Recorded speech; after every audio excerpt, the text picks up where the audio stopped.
So time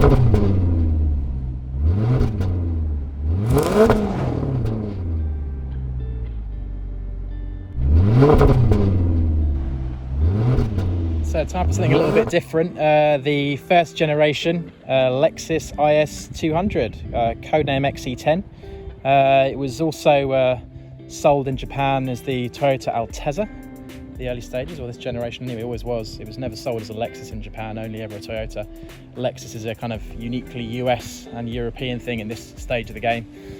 Japan launched Lexus much later on in their home market. But yeah, it's a really interesting car and was developed solely really to take on the European kind of D segment cars from BMW with the 3 Series and Mercedes with the C-Class, Audi with the A4. So originally came out in around 1998 and came out exclusively with straight 6 engines, so a 2-litre straight 6 engine and then a 3-litre straight 6 engine, which was also shared with the Toyota Supra, a base car at the time. Quite a common engine. Amazingly tunable as well, especially when you turbocharge it. But the 200 came out, had 150 horsepower, and most of them were automatic. This one is, but it was quite relatively heavy for what it was, so it didn't really set the world on fire in terms of performance. So we're talking kind of 8-9 seconds almost, even with the 6-speed manual to get 0 to 60 in around kind of mid 130. So at the time, not super punchy. The BMW kind of 323 at the time was faster. But this car did kind of really go all the way to try and compete with BMW especially, because this car was rear-wheel drive, which is quite unusual for this size of car in Japan at the time, from a Japanese car even sold in Europe. So yeah, it was quite engaging, fun to drive and pretty well reviewed. It didn't quite go all the way to beat BMW with the 3 Series, but it didn't get far off. And it really was Toyota's interpretation of that. I mean, being a Lexus, the quality is really great on these. They're known for going off an awful long time. They're really, really durable, and they've got some really nice equipment features as well. So big, powerful audio systems, and the dials, especially, were considered quite striking at the time. I don't know if you can see them through here, but the circular kind of dial effect, almost like a chronograph clock, where that was pretty special at the time. Design features, and also this car.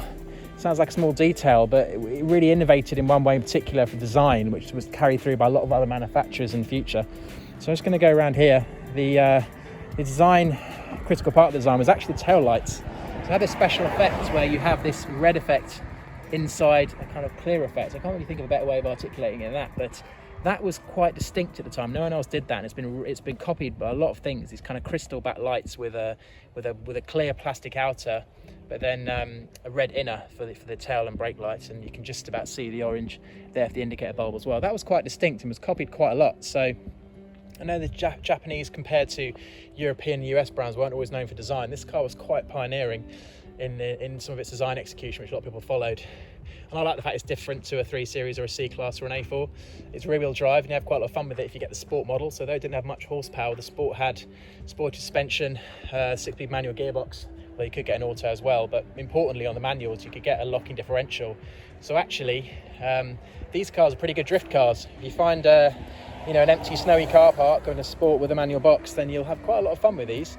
So and these are now used in kind of drift schools as well, and they're being kind of eaten up a bit like that. They are known for so not only they're kind of succumbing to drift schools, but also they're rusting a bit as well now. But they're no worse than many other cars, in fairness. But they are getting quite old. But this one's still chugging. It's doing pretty well. It's lasted pretty well. A few London scuffs.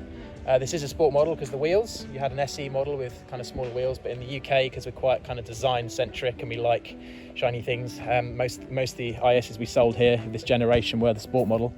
And again, this has got the 5-speed auto, but it has got a Tiptronic function.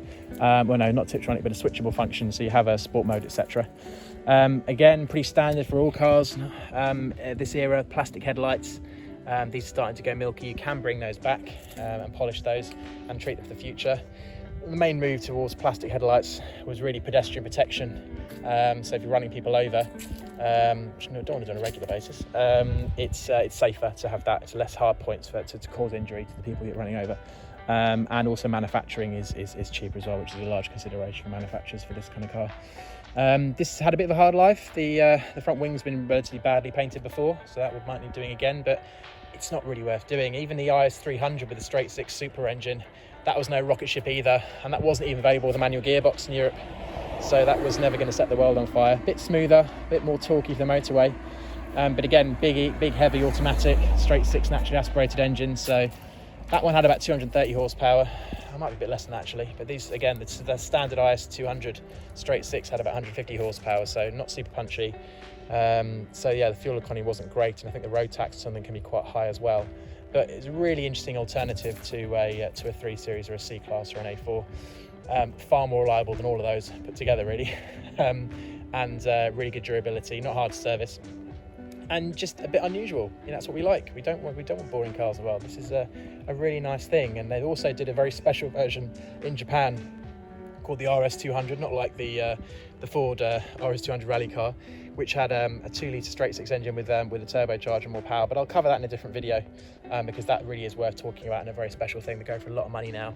But yeah, the IS200, the Altezza, is a really special car and a bit unusual, a thing a bit different.